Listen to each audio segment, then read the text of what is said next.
Got a quick video today on financial automotive business. Now, this is not something I typically talk a whole lot about, but I had multiple creators and a friend that works in the auto industry hit me up today about this, and they're like, hey man, why aren't you covering this stuff?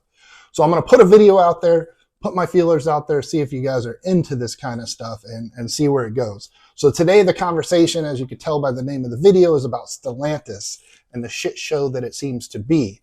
It appears in all the reports that I'm getting and everything that I've read and the insiders that have contacted me that some moves are about to be made this week with Stellantis. Now, if you're not familiar with Stellantis, obviously they're running Chrysler, Ram, and a bunch of other stuff for Dodge these days, and their stock is just completely in the shitter. You can see it here, down 40% or so, or even worse, depending on when you bought. So these are not good things. They're not sustainable.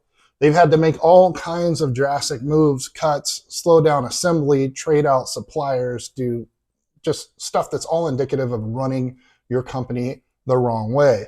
Now, it seems that, I'm not a big Dodge fan. I do like their Ram, their top of the line trucks a little bit. I do like me a Hellcat or a Demon here and there, but for most of all, I'm like Dodge, whatever. I'm more of a Chevy guy. We all have our preferences, but I haven't really paid a lot of attention to their product lines because of that. But I've watched them go down this road. I've been to the auto shows. I've been to CES, watching them go down this road of pulling products, pulling Hemis, pulling V8s, just totally not listening to what their customer base wants. People that buy Dodges historically, they love American muscle. There's no way around it. If you want something commuter, you're going to get something more reliable. You're going to get something that seats more. You're going to get something more comfortable. Dodge's name has always been made in the tire tracks it leaves on the streets, right? So I just feel like they have taken too much of an analytics forward view on this, and I don't know if it's because of supply chain or the pandemic or what else, but they've definitely gone the wrong direction, and I'm not wrong because look at the damn stock price. So we got Carlos Tavares here who said, according to Bloomberg report that I'm reading here tonight, he wants some heads to roll. And then my guy gave me some insight to who that might be tonight. So there's supposed to be a meeting with Carlos and the board this week, and a couple of things are going to take place during that meeting. The first is going to be they want to see some kind of change to exact an effect on the stock price to get it moving in the right direction. Now, I'm told that this is probably going to be Christine Fiel through Chrysler Ram. That will be the first CEO head to roll. That is what I am told. We'll see if it comes to fruition.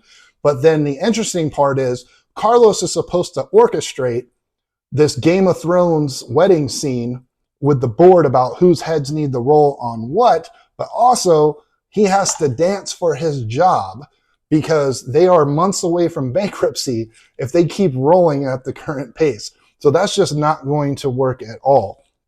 Now, according to the article I read, obviously they're not giving any feedback. This is insider, but my insider guy had confirmed this earlier when I saw the article. I'm like, okay, I'll go ahead and make the damn video on it.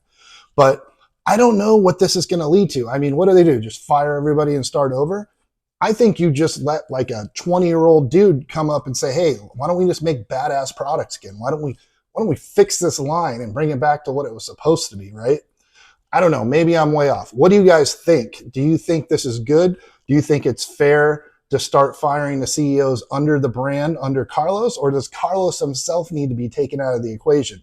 I'll bet Carlos would rather be negotiating an Iran-Israeli ceasefire right now than going to that boardroom this week. So I'm super interested and invested in this now, even though I wasn't before.